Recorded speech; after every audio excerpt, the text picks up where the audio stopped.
Tuloy ang pangangampanya ng Department of Health kontra paputok sa pamamagitan ng paggagangnam. Ang ilang mga mag-aaral naman, ibinida ang mga alternatibong pampaingay para sa ligtas na pagsalubong sa bagong taon. Narito ang pagtutok ni Julio Segovia.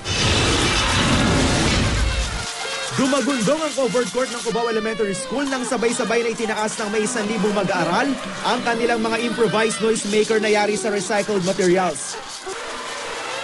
Pinasaya pa ang programa ni Santa Claus na suot ang karatulang iwas paputoksik. Iligtas pa dahil walang mapuputukan, wala pang mai-emit na dangerous chemicals na pwede mag-produce ng mga smog. Bukod sa peligrong dulot ng mga paputok, makakasama rin daw ito sa kalikasan. Kaya may kanya-kanyang slogang inihanda ang mga mag-aaral kung paano pangangalagaan ang kapaligiran sa pagsalubong sa bagong taon. Di rin siyempre nawawala ang pagsayaw ng Gangnam Style sa pangunan ni Health Assistant Secretary Eric Tayag. Mas magandang walang daliri pero dahil sa naggagangnam at hindi po nawala ng daliri dahil sa sumabog ang paputok. At dahil Christmas break na sa ilang paaralan, sa Barabarangay na rumoronda ang DOH kahapon.